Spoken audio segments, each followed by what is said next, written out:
Hello, dear aspirants, and welcome to EduTab. So, guys, the RBI Grade B Phase 1 exam is next month, and I hope you are, giving your best for everything. So, guys, इस series में हम top 200 MCQs practice कराने के लिए आपके लिए लेके आए हैं, जिसमें हम हर सेशन में कुछ डिफरेंट टाइप ऑफ क्वेश्चंस लेके आते हैं so that you can practice with us. तो आज भी हम एक नया टॉपिक कवर करने वाले हैं which is idioms and phrases. तो idioms and phrases guys RBI exam में पिछले 5 सालों में रेगुलरली हमने देखा है कि एग्जाम में आता है and it's an important composition of the exam. तो इसको ज़रूर हमें प्रिपेयर करना चाहिए। तो आज के सेशन को गाइस पता है कैसे लीजिएगा, आप देखिए कि 25 क्वेश्चंस में से कितने इडियम्स आपको आते थे और कितने आपको नहीं आते थे। इफ़ यू थिंक के मोर देन 50% मुझे नहीं आते थे, तो I think you need to start working towards idioms and phrases. तो आपको इनको कवर करना स्टार्ट करना पड़ेगा। कोर्स में हमने आपको कंप्लीट लिस्ट और सब कुछ दे रखा है, यू कैन यूज़ दैट। और नहीं तो फिर आप अपना खुद का सोर्स भी यूज़ कर सकते हो to start your preparation for idioms and phrases. तो गाइज चलिए स्टार्ट करते हैं। Don't forget to like the session and don't forget to subscribe if you here for the first time. और अगर गाइज अगर आप कोई स्पेशल कोर्स ढूंढ रहे हैं अपनी प्रिपरेशन के लिए, तो let me just take 30 seconds of your time and tell you how you can enroll with us. आपको बस क्या करना है गाइज, वैसे तो इस वीडियो के डिस्क्रिप्शन में लिंक दिया हुआ है, बट आपको बस सिंपल सा तरीका बताता हूँ। आपको बस क्या करना है, अपने ब्राउजर पे जाना है और ब्राउजर पे जाके आपको बस क्या टाइप करना है, edutap.edutap.in। edutap.in जैसे ही आप एंटर करेंगे, आप सीधा हमारे लैंडिंग पेज पे आ जाएंगे और यहाँ पे फर्स्ट टैब पे ही दिखेंगे आपको आरबीआई ग्रेड बी कोर्सेज। इस पर क्लिक कीजिए एंड नीचे आइए, ये रहे आपके कोर्सेज। ये आपका करंट अफेयर्स का फेज़ 1 का एक रामबाण करंट अफेयर्स का एक आपका कोर्स है। ये फेज़ 2 की टेस्ट सीरीज है। ये फेज़ 2 का एक लाइव क्रैश कोर्स है। बट ये है गाइज जो आपको हेल्प करने वाले हैं आपकी पूरी प्रेपरेशन में। ये है आपका गाइज फेज़ 1 प्लस फेज़ 2 का लाइव क्रैश कोर्स, जिसमें अभी लाइव क्लासेस चल रही हैं। तो आप इनमें एनरोल कर सकते हैं। ये लाइव क्लासेस आपको बाद में भी अवेलेबल मिलेंगी अपनी, बाद में अगर आपको अपने टाइम से देखना है, या आप अगर आप लाइव क्लास नहीं अटेंड कर पा रहे, तो आप बाद में रिकॉर्डेड फॉर्म में भी देख सकते हैं। So this is the live crash course for phase 1 and phase 2। ये टेस्ट सीरीज है आपकी। और गाइज ये सिल्वर कोर्स है जो सिर्फ फेज 2 के लिए है, लेकिन ये है आपका one stop solution gold course. इसमें आपको सब मिलेगा, phase 1 plus phase 2 plus interview, तीनों की प्रिपरेशन। सभी में आपको लाइव क्लासेस फेज 1 और फेज 2 दोनों की प्री रिकॉर्डेड लाइव क्लासेस के साथ साथ आपको प्री रिकॉर्डेड क्लासेस भी मिलती हैं। इसमें कॉन्सेप्ट नोट्स मिलते हैं, समरी शीट्स मिलती हैं, मॉक टेस्ट मिलते हैं, PYQs हैं, chapter wise mock test, sectional test, full length test, current affairs mock test and everything that you need for your preparation. Guys इस पे अभी हम 75% डिस्काउंट ऑफर कर रहे हैं and the coupon code is capital RBI75। तो सबके coupon codes आपको यहाँ मिल जाएंगे, RBI75, RBI75, 87% of on this. तो लाइव क्रैश कोर्स पे आपको 87% ऑफ मिल रहा है और गोल्ड कोर्स पे आपको 75% डिस्काउंट मिल रहा है। तो go choose your the most useful according to you, according to your need, the most useful course choose कीजिए and start your preparation with us. चलिए तो स्टार्ट करते हैं गाइज आज का अपना सेशन, ईडियम्स एंड फ्रेजेस। तो मैं आपको क्वेश्चन दिखाऊंगा गाइज, आपको 1 मिनट मिलेगा आंसर करने के लिए और विद इन अ मिनट आपको बताना होगा कि इसमें सही सॉल्यूशन क्या बनता है। तो idioms and phrases is the topic today. तो चलिए स्टार्ट करते हैं। क्वेश्चन नंबर 1 आपके सामने guys. Each question contains a sentence with an idiom और phrase. You have to choose the most precise meaning. तो आपको ईडियम या फ्रेज दिया हुआ है आपको, और उसमें आपने सही मीनिंग ढूंढना है गिवन ऑप्शंस में से। एग्जाम में भी ऐसे क्वेश्चन आते हैं। तो देखना, फर्स्ट क्वेश्चन है, दो the diplomat was smiling, his weld threats showed that he was ready to throw down the gauntlet if negotiations failed। तो थ्रो डाउन द गॉन्टलेट क्या मतलब होता है guys? To challenge someone openly, to extend an olive branch, to make a subtle concession, to acknowledge one's mistake, या to retreat gracefully. तो ऐसे आपको exam में क्वेश्चंस देखने को मिलते हैं गाइस। तो मेरे ख्याल से आप स्टेटमेंट पढ़ के थोड़ा सा आइडिया लगा सकते हो क्या मतलब है। कि डिप्लोमेट वैसे तो हंस रहा था, लेकिन चुपके चुपके जो धमकी वो दे रहा था, उससे क्या समझ आ रहा था कि he is ready ready to throw down the gauntlet. तो थ्रो डाउन द गॉन्टलेट का मतलब क्या होता है guys? The answer is in front of you, to challenge someone openly. तो थ्रो डाउन द गॉन्टलेट मतलब किसी को चुनौती देना, किसी को चैलेंज करना। So option A was your correct answer, to challenge someone openly, that means to throw down the gauntlet. चलिए गाइस नेक्स्ट क्वेश्चन पे चलते हैं। When faced with either betraying his friend और losing his career, Daniel realized he was truly between the devil and the deep blue sea. So between the devil and the deep blue sea का क्या मतलब होता है guys? पता है between the devil and the deep blue sea? अब इसको हिंदी में भी हम एक मुहावरा ऐसा ही हम बोलते हैं, इधर कुआ उधर खाई। मतलब इधर गए तो इधर भी मरे, उधर गए तो उधर भी मरे। बिटवीन द डेविल, एक तरफ शैतान है और एक तरफ डीप ब्लू सी है। इधर गए तो शैतान मारेगा, उधर गए तो समुद्र में डूब के मर जाओगे। तो वही इधर कुआ उधर खाई, तो ये वाली सेंस है। तो इसका क्या मतलब होता है? Yes, guys, the correct answer is stuck between two equal terrible choices, struggling between two lucrative options, trapped in an argument with no end, forced to take an easy but dishonorable path, या standing firm despite overwhelming odds. Correct answer is to be stuck between two equally terrible choices, इधर कुआ उधर खाई। तो मतलब दोनों ही choices में आप मरने वाले हो, तो to be stuck between two equally terrible choices. So option A was your correct answer. चलिए थर्ड क्वेश्चन पे चलते हैं। In an industry driven by conformity, her radical new theories went against the grain and shocked the academic community. Yes guys, to go against the grain क्या मतलब होता है? To go against the grain, आपके option है to act in opposition to natural tendencies और norms, to be accepted despite unusual behaviour, to be a pioneer in an explored unexplored field, to fail due to lack of support, या to achieve unexpected success. Yes guys, so to go against the grain means to act in opposition to natural tendencies और norms, जो normally आपके आसपास जो चलता आ रहा है उसको ब्रेक करके और कुछ डिफरेंट करना, मतलब उसके खिलाफ खड़े हो जाना। So in an industry driven by conformity, जो कंफॉर्मिटी से ड्रिवन है इंडस्ट्री, हर radical new theories went against the grain, मतलब उसने नॉर्म को तोड़ा। So to act in opposition to natural tendencies और नॉर्म्स। तो option A was your correct answer. चलिए नेक्स्ट क्वेश्चन पे चलते हैं guys. The company's financial success turned out to be a Pyrrhic victory as the cost of legal battles left them on the brink of bankruptcy. Yes, guys, what is called a Pyrrhic victory?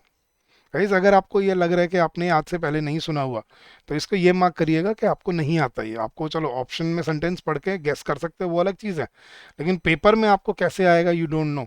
तो मतलब आता है तो आता है, नहीं आता तो नहीं आता, समझ के चल रहा है इसको।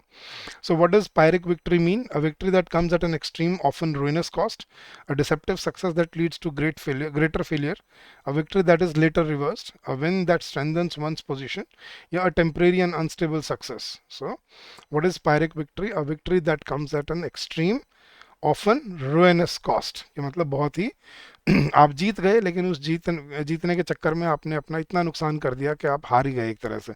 तो that's called a पायरिक victory. Victory तो मिल गई, लेकिन पायरिया के साथ, मतलब आपको खत्म कर दिया उस विक्ट्री ने। That is called pyrrhic victory. So option A was your correct answer. चलिए गाइस, नेक्स्ट क्वेश्चन पे चलते हैं। The professor's lecture was full of sesquipedalian expressions, making it almost incomprehensible to the students. So sesquipedalian क्या होता है guys? Sesquipedalian, using long, obscure or overly complex words, using an illogical speaking in an illogical, confused manner, using poetic and rhythmic speech patterns, delivering information in concise but effective way, या speaking in a deliberately misleading way. What is sesquipedalian? So it means using long, obscure or overly complex words, कि बहुत ही मुश्किल या बहुत ही confusing terminology use करना अपनी language में, that's called sesquipedalian. So sesquipedalian expressions means बहुत ही कंफ्यूजिंग और misleading expressions. So option A was again your correct answer.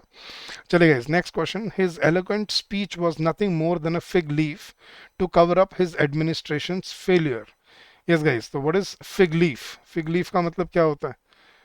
Deceptive cover for underlying issue, a desperate excuse for wrongdoing, a strategic distraction, a weak justification for failure, या a symbolic gesture of peace. Yes guys, fig leaf सुना होगा आपने। fig leaf क्या होता है? तो guys, fig leaf का मतलब है a strategic distraction। आप, मुझे पता है आपको deceptive cover for underlying issue सोच रहे थे आप, लेकिन eloquent speech was nothing more than a fig leaf to cover up his administration's failures। तो स्ट्रेटेजिक डिस्ट्रैक्शन को बोलते हैं फिग लीफ। ठीक है। वैसे लीफ और भी उसमें यूज होता है, ऑलिव ब्रांच और फिग लीफ, इनको कंफ्यूज मत करना। ऑलिव ब्रांच होता है एक शांति का संकेत, ठीक है, जब हम पीस करना चाहते हैं, दैट्स ऑलिव ब्रांच। लेकिन फिग लीफ का मतलब होता है A strategic distraction.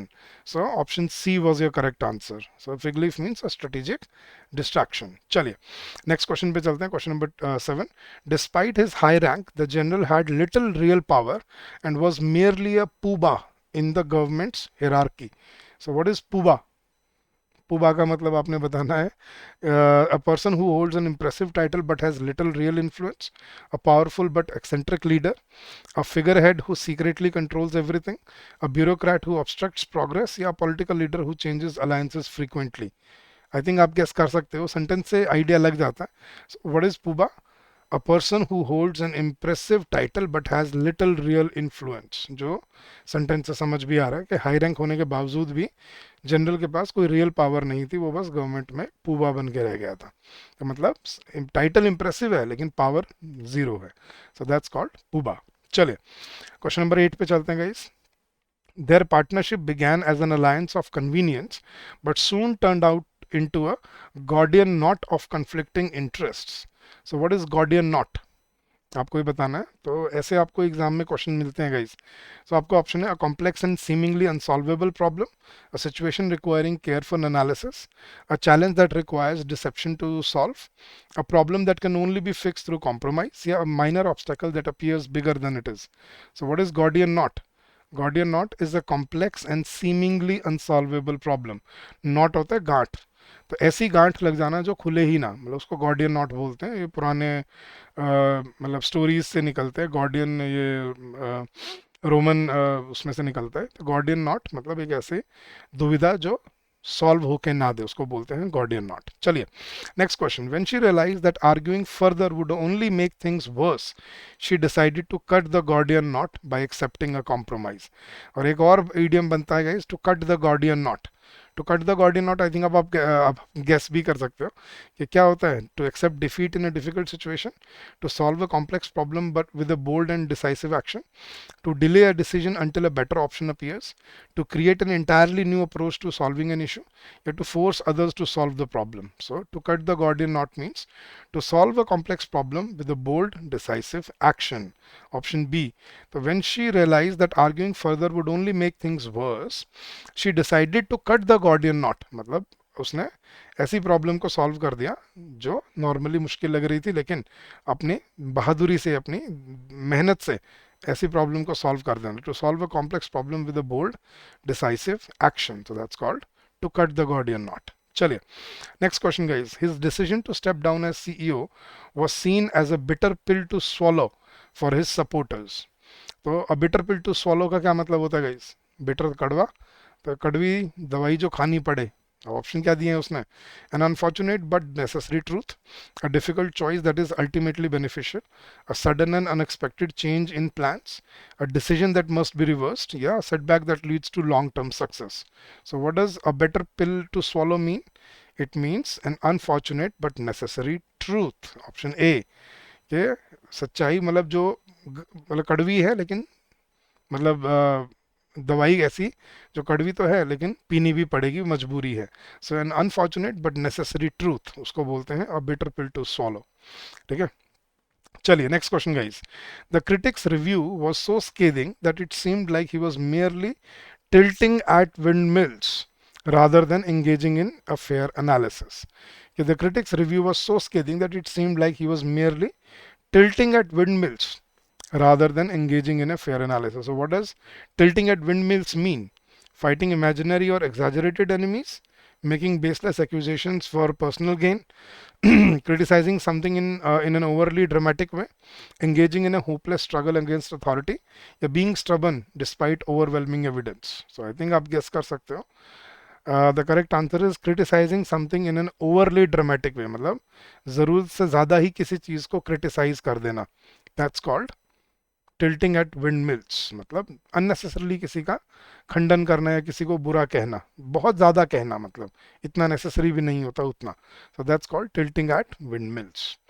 चलिए next question. After years of mismanagement, the organization was finally hoist with its own petard when its corruption was exposed. So to be hoist with its own petard, what does it mean? Destroyed by one's own schemes, forced into an unwanted compromise, betrayed by those it trusted, exposed to public ridicule, or dragged into a battle unwillingly. So, to be hoist with its own petard. So, after years of mismanagement, the organization was finally hoist with its own petard when its corruption was exposed. The correct answer is destroyed by one's own schemes. अपनी ही जाल में फंस के रह जाना. ठीक है, मतलब अपने ही कर्मों से अपना ही नुकसान कर लेना, अपने ही काम से अपना लॉस कर लेना. That's called to hoist with its own या with your own petard. ठीक है, सो option A was your correct answer. चलिए, next question. Despite his best efforts to hide the truth, his dishonesty was finally laid bare. So, what does laid bare mean? Exposed completely, hidden from sight, strengthened over time, covered up skillfully, या made more complicated. Laid bare मतलब bare तो पता ही है बिना कपड़ों के, तो मतलब सबके सामने आपकी कमी एक्सपोज हो जाना. सो कंप्लीटली एक्सपोज्ड को बोलते हैं to lay bare. Despite his best efforts to hide the truth, सच्चाई छुपाने के बहुत एफर्ट्स करने के बावजूद भी his dishonestly was finally laid bare, कि उसकी डिसऑनेस्टी सबके सामने आ गई. तो सबके सामने बोलते हैं ना नंगा हो जाना, सबके सामने कपड़े उतर जाना, तो that's called laid bare, exposed completely. चलिए, next question guys. The CEO's unexpected resignation threw the entire company into a tail spin. So into a tail spin का क्या मतलब होता है गाइस? वैसे आपने देखा कई बार डॉग्स को, आपने वीडियो देखी है, डॉग्स अपनी टेल खुद ही चेज करने लग जाते हैं, या कुछ जानवर होते हैं अपनी टेल को चेज कर रहे होते हैं. That's called into a tail spin. So into chaos and disarray, into a profitable situation, into a strategic transition, into an aggressive expansion, या into a state of intense focus. तो I think आप guess कर सकते हो. The correct answer is into chaos and disarray, मतलब अस्त व्यस्तता हो जाना. तो the CEO's unexpected resignation threw the entire company into chaos and disarray, मतलब into tailspin. चलिए, next question guys. He tried to maintain a cheerful attitude but deep down he was grinning like a Cheshire cat. Cheshire cat, ये Cheshire एक वो जगह का नाम है great Britain में. तो चेशायर कैट का मतलब क्या होता है? To grin like a Cheshire cat, smiling in a mysterious और mischievous way, showing extreme happiness, laughing at someone's misfortune, pretending to be happy, or displaying arrogance. What is Cheshire cat? Smiling, grinning like a Cheshire cat. ठीक है, क्या मतलब होता है इसका? Smiling in a mysterious और mischievous वे, मतलब होता है ना वो ऐसे हंसना, मतलब चापलूसी या चालाकी में हंसना. That's called to grin like a Cheshire cat, मतलब to smile in a mischievous way. ठीक है, तो he tried to maintain a cheerful attitude but deep down he was grinning like a Cheshire cat. Right. चलिए, next question. The lawyer's sharp questioning quickly put the witness through the wringer. So put someone through the wringer का मतलब क्या होता है? So put someone through the ringer, to subject someone to intense pressure or hardship, to make someone feel guilty, to encourage someone to speak, to let someone go free, or to question someone in a polite manner. The lawyer's sharp questioning quickly put the witness through the ringer. So to put someone through the ringer matlab to subject someone to intense pressure or hardship. That's called to put someone through the ringer. मतलब किसी को बातों में फंसा लेना. ठीक है, या किसी को बहुत मुश्किल सवाल जवाब पूछना किसी से.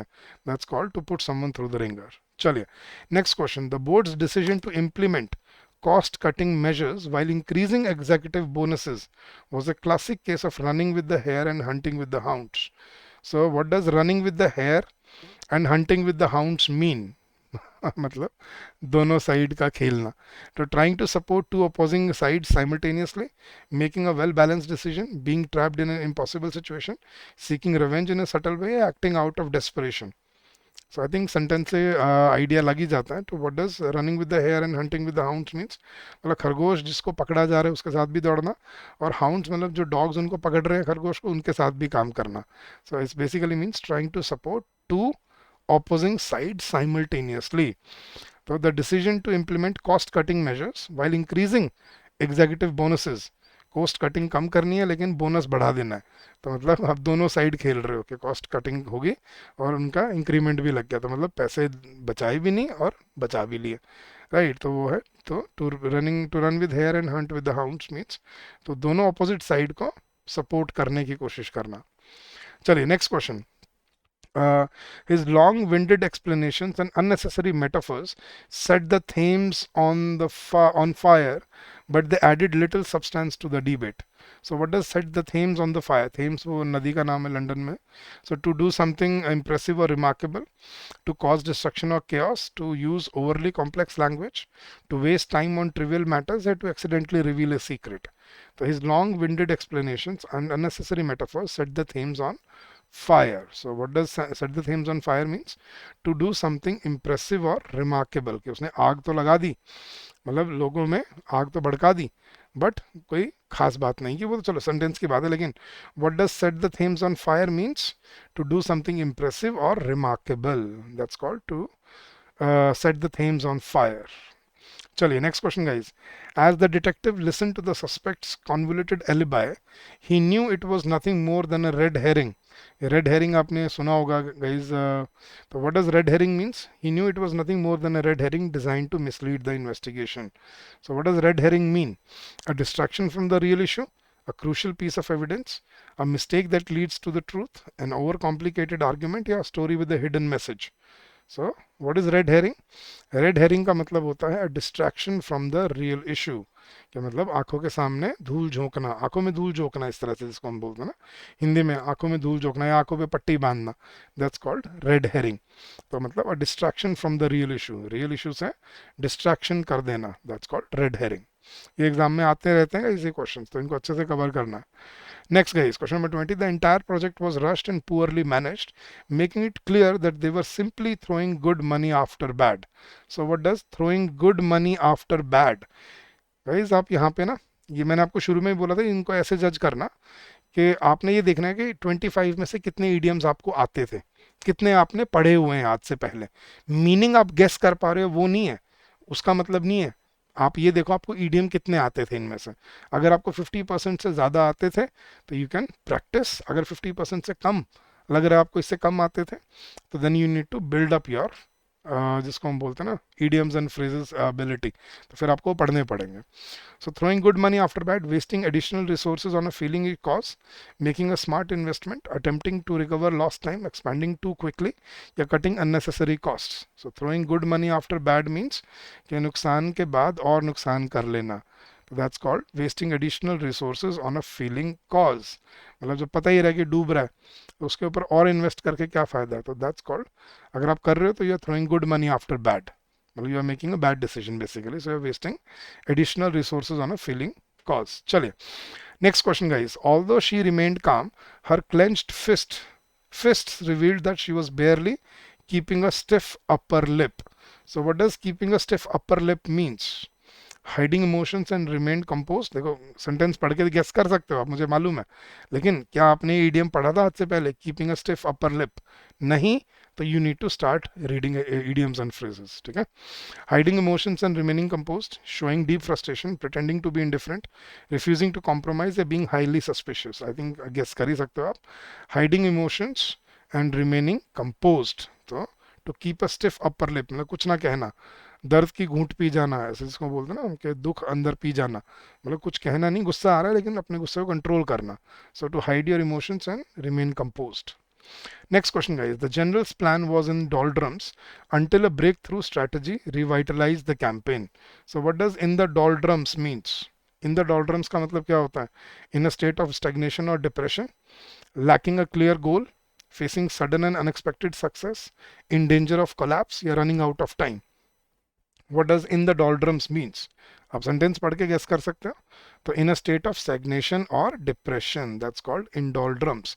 मतलब कोई चीज जो अटक जाती है, फंस जाती है, कुछ काम होते हैं जो अटक जाते हैं, that's called in the doldrums. So the general's plan was in the doldrums until a breakthrough. मतलब उसका काम अटका हुआ था जब तक एक कैंपेन नहीं आया उसके काम को आगे बढ़ाने के लिए. तो in the doldrums means in a state of stagnation और डिप्रेशन, कहीं पे अटक जाना एक जगह पे या उदास होकर बैठ जाना, इन डोल्ड्रम्स. Next question, guys. The startup, once hailed as revolutionary, ended up dying on the vine due to mismanagement. So, dying on the vine, क्या मतलब होता है guys? Failing before reaching success, running out of financial support, being taken over by competitors, slowly losing relevance, या becoming obsolete over time. What does dying on the vine means? Yes, guys, failing before reaching success. That's called to die on the vine, मतलब अपना काम पूरा करने से पहले ही खत्म हो जाना. So the startup once held revolutionary ended up dying on the vine means failing before reaching success due to mismanagement. चलिए, next question, guys. His sudden resignation raised eyebrows, but those who knew him weren't surprised. He had been feeling the pinch for months. So what does feel the pinch mean? Yes, guys, to feel the pinch. You're feeling the pinch. Experiencing financial difficulties, struggling with public opinion, dealing with personal issues, becoming paranoid about his reputation, या become preparing for a major life change. So feeling the pinch. Pinch क्या होता है? जब किसी को चूटी काटते हो आप, दर्द होता है. So what does feeling the pinch mean? Experiencing financial difficulties.